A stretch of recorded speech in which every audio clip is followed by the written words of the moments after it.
Muy buenas tardes, queridos alumnos de practicatest.cl.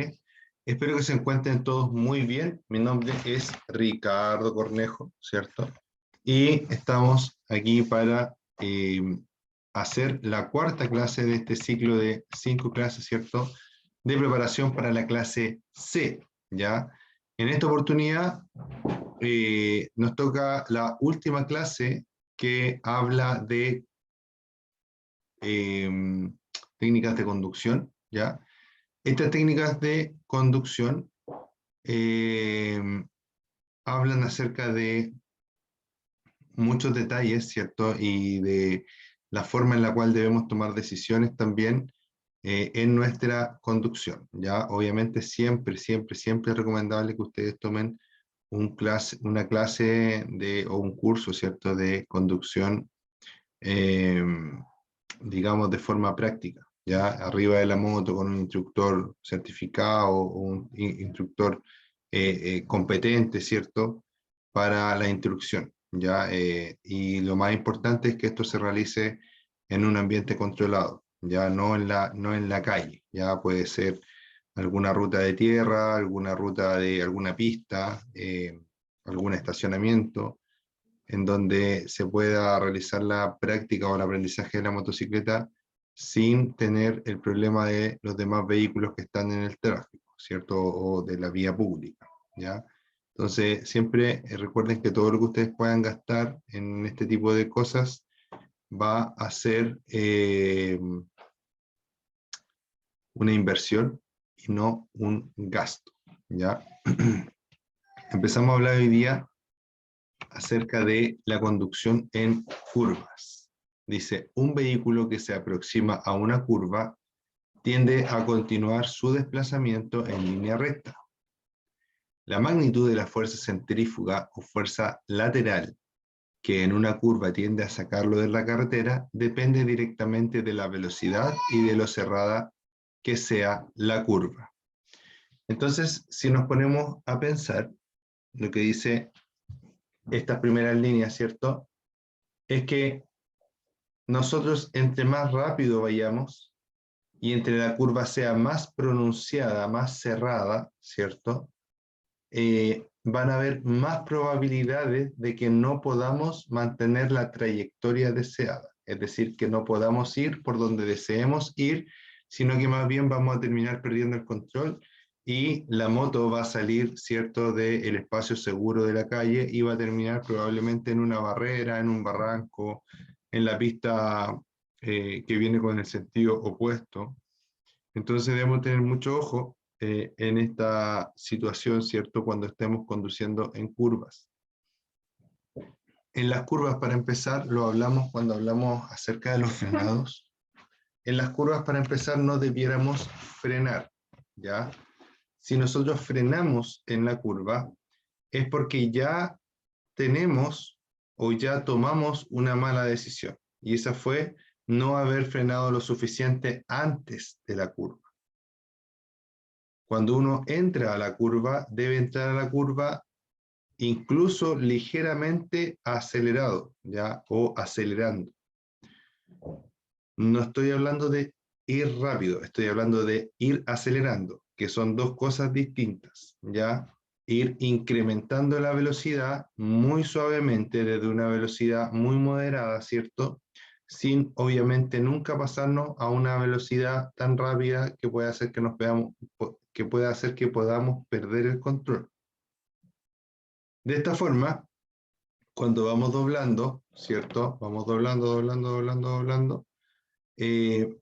Al ir acelerando, la moto se va a ir metiendo con más facilidad en la curva, ¿ya? Pero como insisto, como les digo, les insisto, que es una aceleración muy suave y muy contenida, ¿ya? Entonces, fíjense que acá dice que un buen consejo es que reduzca la velocidad antes de la curva y que contrarreste la fuerza centrífuga adoptando una posición inclinada. Ya al inclinarse, ¿cierto? Estamos ayudando a que la fuerza centrífuga no nos afecte tanto.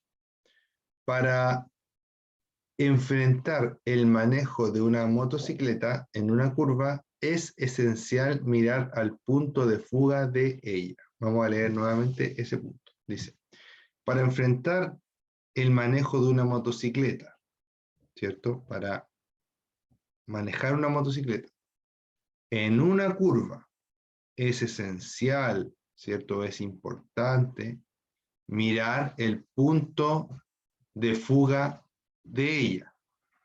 Cuando hablamos del punto de fuga, estamos hablando de cierta forma de la parte donde la curva se une, su parte, o en un camino, ¿cierto? Se une el lado derecho o el lado izquierdo del camino, se junta. Cuando miramos a lo lejos, ¿cierto? Si es una recta se va a juntar muy lejos, pero como es una curva, ¿cierto? Se va a juntar entre la curva sea más pronunciada, ¿cierto?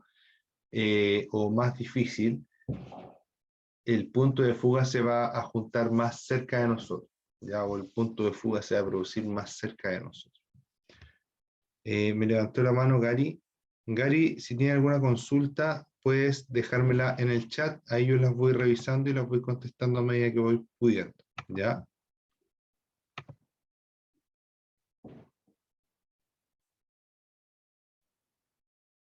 Ya, dice que el punto de fuga da información de la forma de la curva, de lo cerrada que puede ser y de la velocidad apropiada con la que hay que entrar en ella. Una vez dentro y efectuando el giro, la mirada del punto de fuga sigue proporcionando información al conductor en cuanto a la velocidad con que circula por ella y el trazado que está describiendo. Siempre podría ocurrir que la curva se cierre más de lo previsto a su inicio. Hay que dimensionar desde lejos si la curva es abierta, cerrada, muy larga o muy corta. Con estos datos visuales se debe decidir un proyecto de maniobra. Esto es la velocidad y el trazado a seguir cuando circula por esta curva, ¿ya? Entonces, debemos tener en cuenta varios datos. Principalmente lo cerrada que es la curva, ¿ya? Y con eso decidir a qué velocidad vamos a tomarla, si vamos a reducir o no. Hay curvas que son tan suaves que ni siquiera es necesario reducir la velocidad, o si reducimos la velocidad, debemos reducirla realmente muy, muy poco, ¿ya? Y hay velocidades en las cuales cuando nosotros vamos a tomar esa curva, tenemos que hacerlo a una velocidad realmente muy reducida, ya realmente bajar mucho la velocidad para poder tomar, ¿cierto?, esta curva de la forma más segura posible. Es muy importante que sepamos que aunque nosotros conozcamos el camino 100%, el camino, las condiciones del camino pueden cambiar de un día o de un momento a otro. Iba a decir de un día a otro, pero en realidad es de un momento a otro. Por lo mismo, siempre debemos asegurarnos de tratar de tener un margen, ¿cierto?, en la velocidad que nosotros estamos tomando la curva, para que en caso de que algo salga mal, aún nos queden oportunidades de poder salir bien librados de esa situación. He visto que me han levantado la mano. Gary me levantó la mano y me levantó la mano alguien más que no puedo ver su nombre, pero creo que era mujer, ya, recuerdo que era mujer, pero no recuerdo su nombre porque me apareció el mensajito ahí nomás. Si me están escuchando, me pueden mandar todos los mensajes o las preguntas que necesiten por el chat, ya ahí yo los voy rescatando.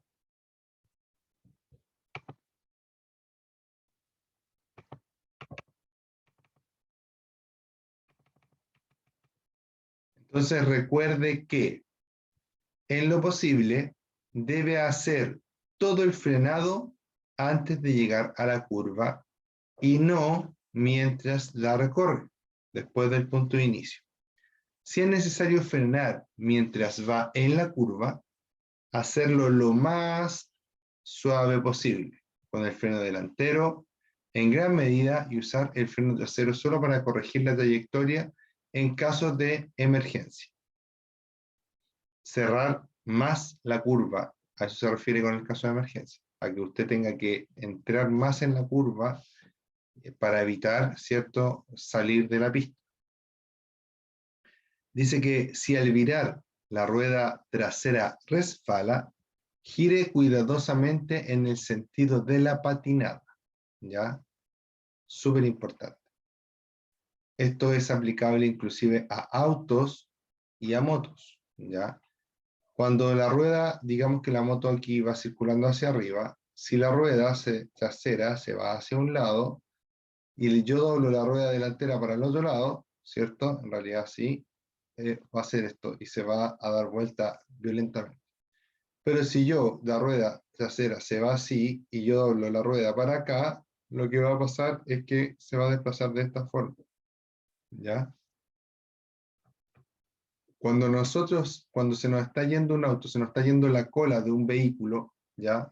Más que de un auto, de un vehículo cualquiera, debemos girar en el mismo sentido de hacia dónde va la cola, para que el vehículo, en vez de hacer esto, se desplace de esta forma, ¿ya? Esto es como el principio de las personas que hacen el deporte que se llama drifting, ¿ya? O drift, ¿ya? Agotado actualmente.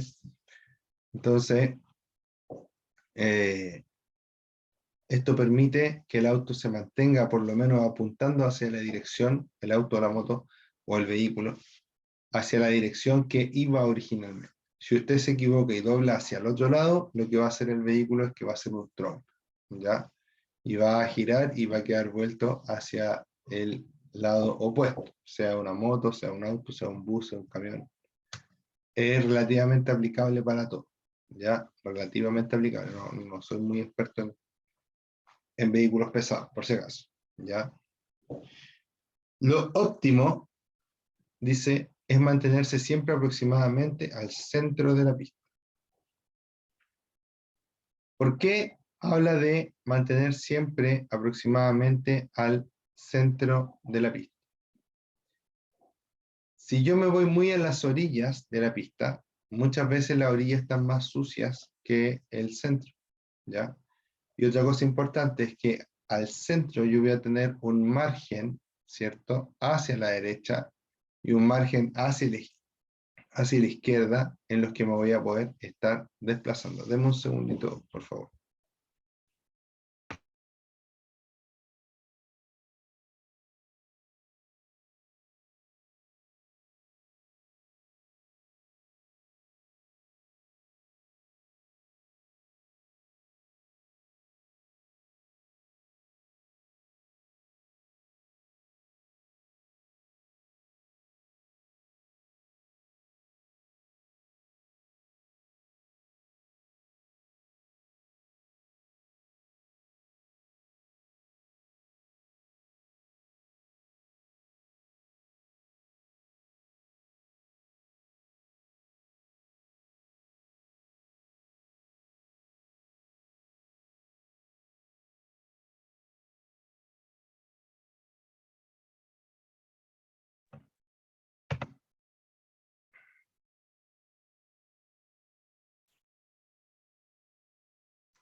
Ahora sí, discúlpenme. Dice, lo peor que puede hacerse es tomar la curva por la parte interna, ya que la inercia tiende a llevarlo hacia la pista a su izquierda o en caso de ir a una velocidad muy elevada, ¿ya? En el fondo lo que quiere decir ahí, ya está un poquito complejo, pero lo que quiere decir ahí en el fondo es que no debemos tratar de tomar la curva de forma muy cerrada, ya muchas veces eh, nos creemos un poquito pilotos, ¿cierto? Y tratamos de como de achicar mucho el radio de la curva para recorrer menos distancia dentro de ella. Pero no siempre es tan bueno porque se esfuerza mucho el vehículo e incluso se pierde velocidad, ¿ya? Es por ello que en las carreras muchas veces se habla de buscar el apex, ¿ya? El apex es como es como la trazada perfecta, ya es como, estoy hablándolo así en sentido muy general, para una curva, ya como decir, voy a pasar por aquí y por allá y esto me va a hacer ser más rápido, por decirlo así. Ya, pero nosotros en la vía pública no debemos buscar eso, sino que debemos buscar ser lo menos bruscos posible, ¿cierto? Y tratar de no llevar la moto al límite, ¿ya? Porque cuando uno llega a los límites, en algún momento se pasa. Y cuando te pasas del límite, queda la escoba, ¿ya? Por algo se llama límite. Ese es el límite. Hasta ahí se puede llegar, ¿ya?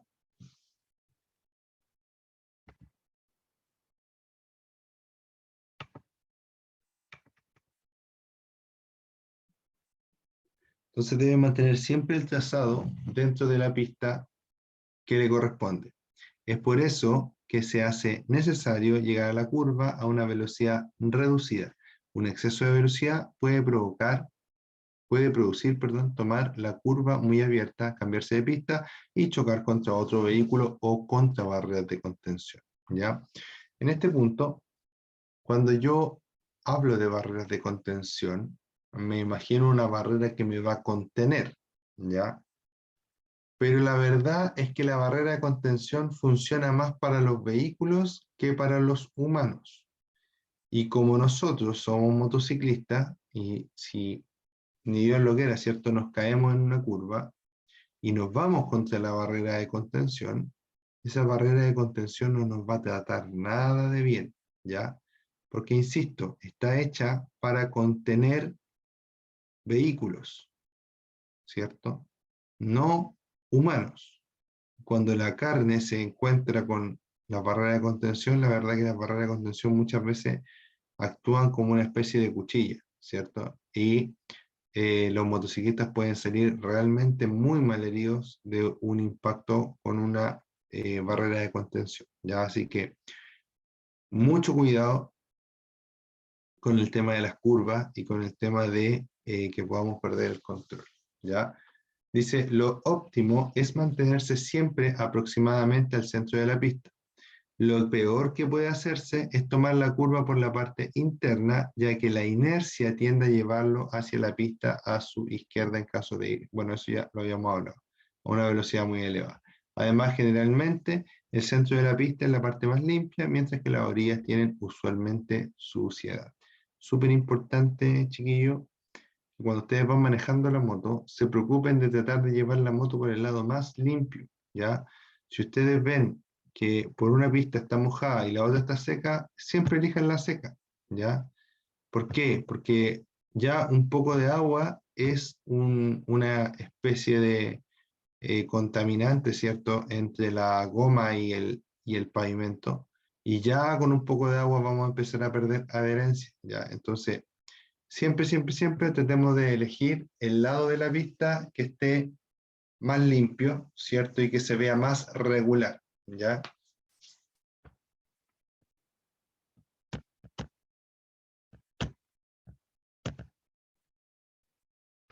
Conducción con acompañante, dice. Vamos a hablar hoy día, aprovechando de que hoy día fui a trabajar en auto, pero veía un motociclista, traía tremenda moto, ¿cierto? Tremendo casco, tremenda chaqueta, tremendos pantalones, tremendas botas, perfecto. Pero venía con un acompañante, ¿cierto? Con una mochila, como le decimos nosotros, y traía un casco del año de la pera, una chaqueta, una parca, ¿cierto? Y, no sé, ningún tipo de protección realmente decente, ¿ya? Cuando yo llevo a una persona en la moto, lo ideal siempre va a ser que esa persona esté igual de protegida que nosotros, ¿ya? Ahora, en esto yo voy a ser súper tajante, ¿ya? A lo mejor incluso hay gente que le puedo caer un poco mal. Pero la verdad es que no debemos llevar gente en la moto porque sí, no. Oye, te llevo de aquí a allá. No, porque la verdad que nadie debería subirse una moto así por subirse, ¿cachai? O sea, Yo prefiero 1000 veces irme en micro que a que alguien me lleve en moto, sinceramente, y eso que soy motociclista, ya, de años. Yo prefiero sinceramente irme en micro que alguien más me lleve. ¿Por qué? Porque la actividad del motociclismo es una actividad altamente peligrosa y yo no le voy a encargar mi vida a otra persona, ¿ya? ¿Qué es lo que voy a hacer? ¿Cierto? O cuándo lo voy a hacer, cuándo voy a llevar a una persona como acompañante, cuando esa persona realmente sea importante que me acompañe en la moto, porque quiere estar conmigo en la moto, que puede ser un hijo, nuestra pareja, nuestra esposa, nuestra polola, qué sé yo, pero para ello, antes de que esto pase, debemos a esta persona equiparla, ¿ya? Y es muy importante que su equipación, ¿cierto? O su equipamiento sea a la altura de lo necesario al menos. No es necesario no necesariamente el mismo que tengo yo. A lo mejor yo tengo un casco, no sé, que me costó 1.000.000 de pesos, pero porque tiene otras características y porque quise gastar esa plata en un casco, ¿ya? Pero ese casco tiene 5 estrellas de seguridad, por ejemplo, estoy poniendo un ejemplo. Y hay otro casco que a lo mejor vale 100.000 pesos y también tiene las 5 estrellas de seguridad. Ahí no hay problema porque las dos cosas protegen de la misma forma, ¿ya? Y el motociclista, obviamente, el motociclista normalmente puede gastar un poco más o quiere gastar un poco más en sus cosas. Pero no le puedo poner un casco de 20 lucas que no cumple ningún estándar de seguridad, que no tiene ninguna norma, etc. Y yo andar con un casco que sí me proteja. Porque en un accidente yo voy a quedar bien y la otra persona se va a morir. Así de simple, ¿ya? Entonces la idea es que si vamos a andar con alguien, esa persona reciba el mismo equipamiento que nosotros, ¿ya? Muy importante. El pasajero viaja igual de expuesto, por eso debe ir igual de protegido con el equipo necesario: casco, guantes, botas, chaleco, etc. El pasajero se debe subir a la motocicleta una vez que esté encendido el motor de la misma y el conductor se encuentre preparado, con ambos pies en el suelo y el freno delantero apretado con fuerza. Y ahí le habla inclusive de cuándo el pasajero debiese subirse a la moto. El pasajero se debe subir por el lado izquierdo apoyándose en el hombro del conductor con el pie izquierdo, en el hombro del conductor y con el pie izquierdo en la estribera,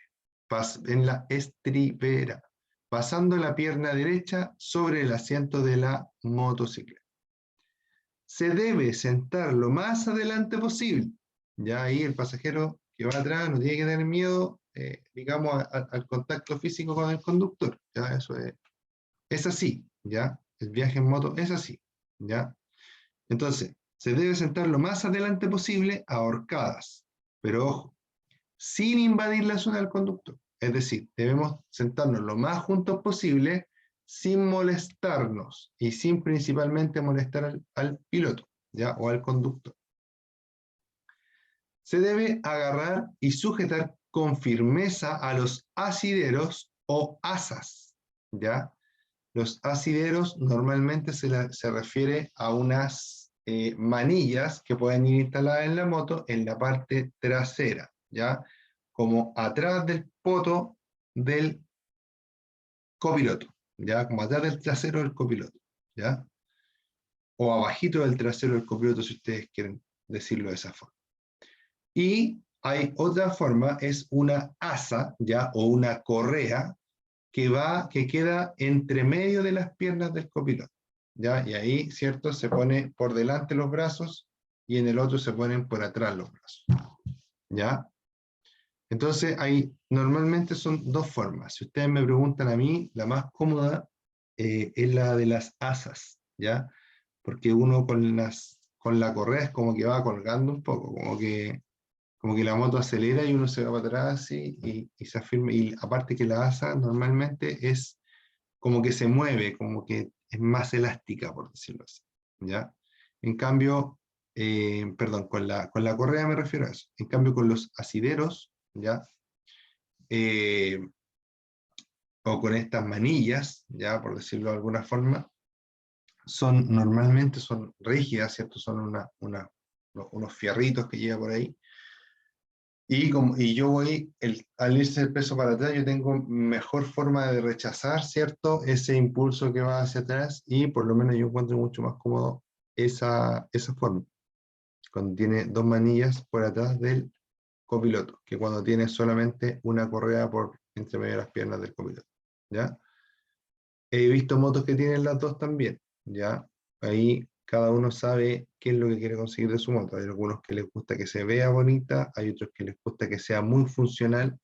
Entonces ahí también en ocasiones se pueden encontrar motos que tengan las dos tecnologías, podríamos decir, o los dos tipos de sujeción para el copiloto.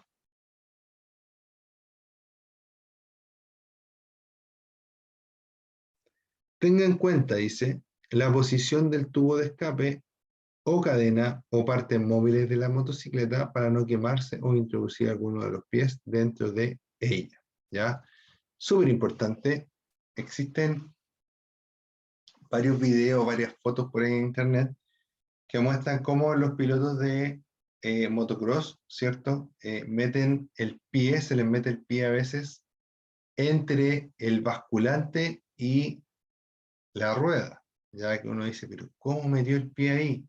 Bueno, es tanta la fuerza involucrada que a veces las partes del cuerpo terminan, ¿cierto?, en lugares muy inesperados, por decirlo así, ¿ya? Entonces, nosotros tenemos que tomar en cuenta siempre este tipo de problemas que podrían surgir. Y en lo más cotidiano también siempre preocuparnos del escape. Ya yo, por ejemplo, cuando llego en la moto y están mis sobrinos en la casa o familiares o amigos que tienen niños chicos, me bajo de la moto, la estaciono, dejo el escape vuelto hacia la pared y les prohíbo acercarse a la moto por lo menos por un rato. Ya, obviamente los niños siempre cuando ven una moto quieren subirse, qué sé yo, pero uno tiene que tener la precaución de que cuando se vayan a subir o se vayan a acercar a la moto ya esté fría, ¿ya?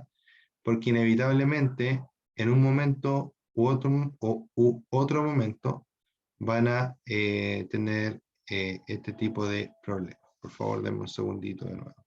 Denme un segundito.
Ya, he vuelto nuevamente. Disculpen, chiquillos, pero he tenido algunas complicaciones durante esta clase. Estoy en mi casa y me ha molestado un par de veces aquí.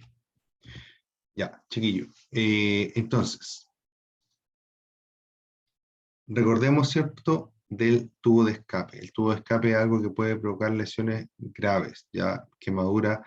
No me sé el grado de las quemaduras y todo eso, de primer, segundo grado, no sé bien qué significa, así que no lo voy a decir en esa forma, pero sí puede provocar quemaduras graves, ya desde una quemadura simple que va a provocar dolor y a lo mejor una marca, hasta una quemadura grave que puede necesitar cierta atención médica y todo eso. Ya yo creo que a nadie le gustaría que un niño sufra ese tipo de accidente, y también esto se da mucho que a veces llegamos a una parte con la moto o en nuestra misma casa con nuestro hijo, salen los niños y papá, quiero dar una vuelta en la moto, y lo subimos, ¿cierto?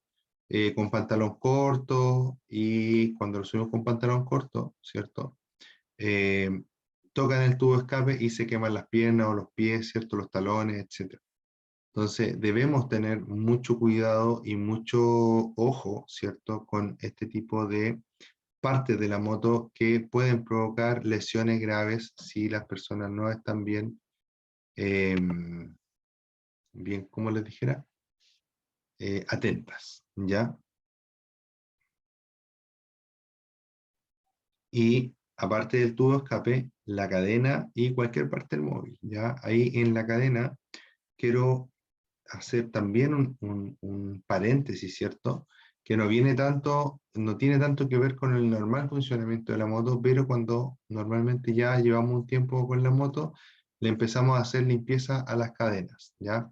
Esto significa echarle algún tipo de disolvente de grasa a la cadena, limpiarla, sacarle todo el barro, la tierra, etcétera, y luego volver a engrasar.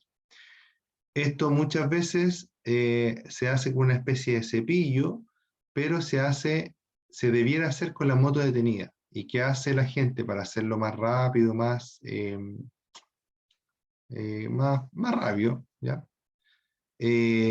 Lo hace con la moto andando, ¿ya? Entonces, a medida que la cadena va pasando, le ponen un paño, le ponen el cepillo y distintas cosas para ir limpiando, ¿ya? Esto es un grave error. ¿Por qué? Porque en un descuido, la cadena te toma un dedo y te lo cercena, ¿ya? Te lo corta así, pero tu mano para un lado y el pedacito de dedo para el otro lado, ¿ya? Y esto le ha pasado a muchos motociclistas, ¿ya? Limpiando las cadenas simplemente. Uno ve que la cadena es como suelta, así, ¿cierto? Como que tiene una tolerancia, pero la verdad es que cuando está ahí puesta en el piñón no tiene una tolerancia y corta como si fuera una guillotina, ¿ya? Entonces, no se arriesguen, ¿cierto?, a perder algún dedo, una mano, qué sé yo, por algo tan simple como que las cadenas se limpian con el motor detenido. Ya lo que podemos hacer quizás para simplificar es levantar la moto y dejar la rueda en el aire, ir girando con una mano, giramos la rueda, y con la otra mano vamos limpiando. Ya eso puede ser, pero no con la moto en movimiento, con la rueda girando. Ya nunca. Conozco, ¿cierto?, personas muy cercanas que han tenido este accidente y ha sido obviamente malo, ¿cierto? Porque produce este tipo de lesión grave en el que inclusive se puede perder, por ejemplo, una falange, o desde la primera falange hacia arriba del dedo gordo, ¿ya? Así que, por favor, mucho ojo con ese tipo de práctica. Luego dice, tenga en cuenta la posición del tubo de escape, la cadena, y así ya lo vimos. Después dice, debe permanecer siempre detrás del conductor sin salir por sus costados y dejarse llevar sin ofrecer ninguna resistencia a la hora de inclinarse o a medida que él lo hace, ¿ya? Cuando yo empecé a andar en moto, ¿cierto? Al tiempo que empecé a andar en moto, conocí a la que es ahora mi esposa, y llegamos al convenio, por decirlo así, que ella no iba a hacer nada cuando manejara, ¿ya? Simplemente se tenía que relajar, ¿ya? El problema es que se relajaba tanto que en algún momento hasta se llegó a quedar un poco dormida, yo tenía que irla moviendo a ver si iba durmiendo o no.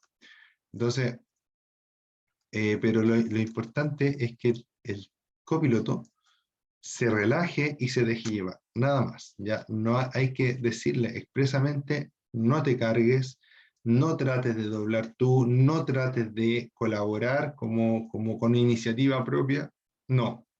Simplemente déjate llevar y relájate. Afírmate bien, déjate llevar y relájate. Con eso no va a tener ningún problema. ¿Por qué? Porque a veces los copilotos tienden a hacer una especie de contrapeso, ¿ya? O como que uno se va inclinando y como que el copiloto se inclina más que uno, y eso puede provocar también una desestabilización de la motocicleta y provocar que obviamente tengamos un accidente, ¿ya? Entonces, creo que lo más correcto es decirle al copiloto que se relaje, que no trate de hacer movimientos por iniciativa propia y que solamente se deje llevar y se afirme bien, ¿ya? Eso, con eso yo creo que se anda súper bien. Luego dice, evite hablar con el conductor y hacer movimientos bruscos, ¿ya? Otra cosa importante, cuando los copilotos recién empiezan a andar con uno, o las mochilas, como uno le dice, ¿cierto? Muchas veces se acomodan y como que pegan un salto en el asiento trasero. Y eso también puede perjudicar, ¿cierto? Y puede desestabilizar la moto. Entonces hay que explicarles que si hacen un movimiento, tiene que ser un movimiento lo más suave posible, y siempre evitando los movimientos bruscos. En trayectos largos debe hacer paradas frecuentes, ¿ya? Súper importante que cuando un trayecto sea muy largo, o largo simplemente, se hagan paradas para poder descansar. Ir en una moto no es igual que ir en un auto. En una moto se va haciendo mucho más esfuerzo, tenemos una parte muy pequeña de nuestro cuerpo apoyado en la moto y no podemos, por ejemplo, como recostarnos como lo hacemos en un vehículo. Entonces, no es tan bueno que podamos hacer un viaje, por ejemplo, de más de una hora sin que hagamos ninguna parada. ¿Ya? ¿Por qué? Porque no es lo mismo para el conductor, que en el fondo va preocupado de los manillares, del freno, acelerar, de frenar, que va como con su mente ocupada, a el copiloto que simplemente va sentado y va mirando, y puede ser que sea incluso un poco más cansado para el copiloto que para el piloto. Por ende, debemos entender que debemos parar frecuentemente cuando viajamos en moto. Inclusive, algunos tipos de moto, por su naturaleza, por su motor, es bueno dejarla descansar, ¿cierto? Cada una hora parar unos 15 minutos, dejarla descansar y seguir para que baje las temperaturas y todo eso, ya dependiendo de la motocicleta, sobre todo en motos más antiguas, ¿ya?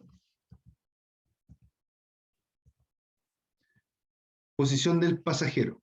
Para que una motocicleta pueda llevar un pasajero de manera segura, debe tener asideros o correas para que se pueda agarrar.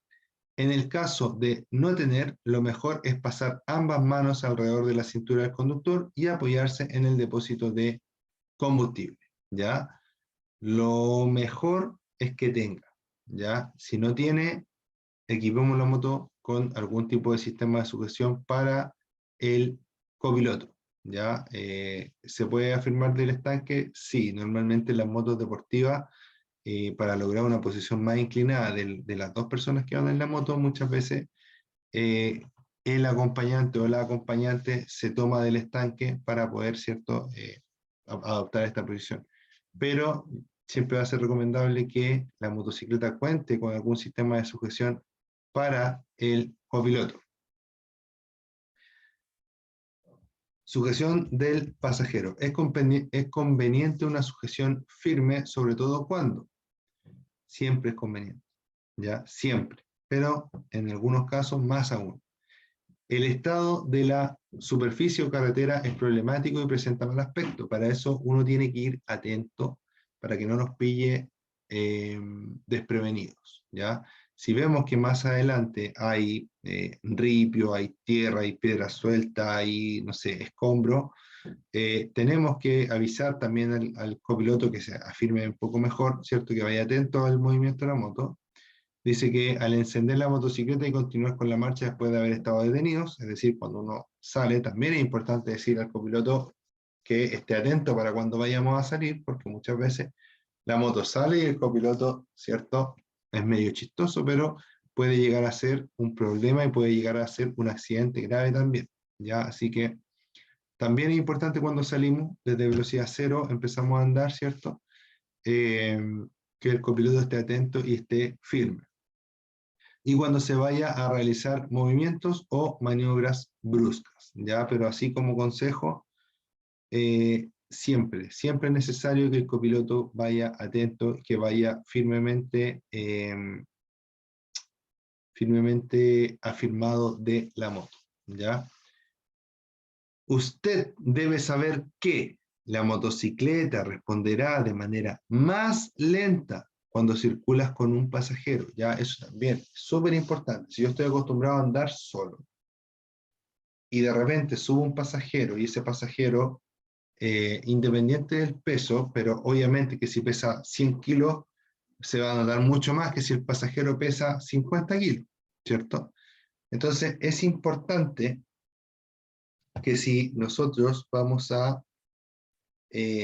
pasar de andar sin nadie a andar con un pasajero, tomemos la precaución de frenar con más tiempo, de doblar más despacio, de tomar las curvas más despacio, porque la moto se va a comportar de una forma muy distinta, ¿ya?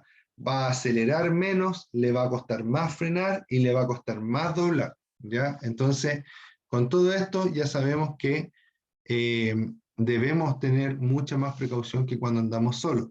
Y cuando dejemos al pasajero y volvamos a andar solos, vamos a sentir que la moto nuevamente va a tener más potencia, va a frenar mejor, va a doblar mejor, etc. ¿Ya? Así que ojo con ello, se siente mucho y se siente más aún cuando las motos son de baja cilindrada. Cuando la moto es de una cilindrada alta, se nota un poco menos, pero igual se nota. Pero en las motos de baja cilindrada esto se nota muchísimo más. Cuanto mayores sean las dimensiones y peso del pasajero, más tiempo necesitará para reducir la velocidad o acelerar, principalmente si se trata de motos de baja potencia.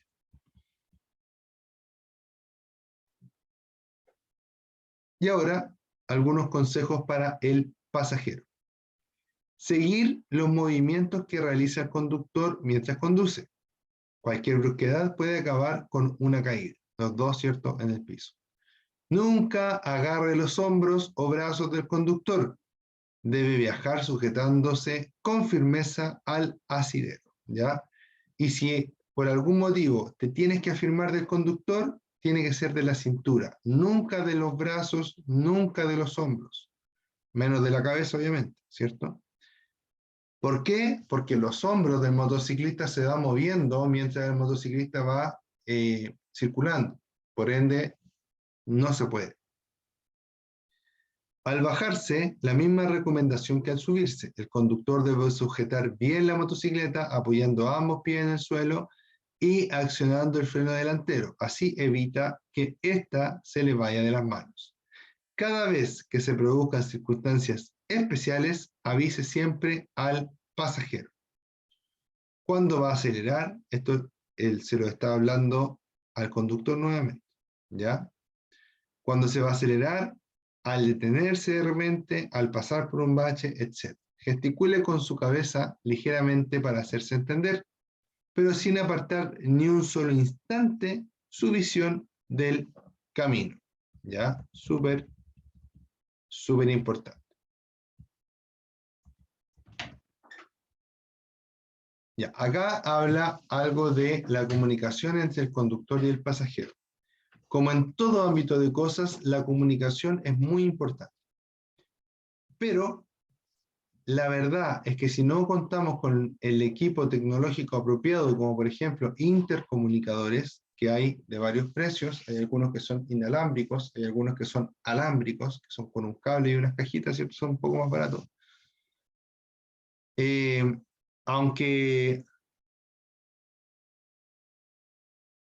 Aunque la idea no es ir conversando todo el rato con el conductor, ¿ya?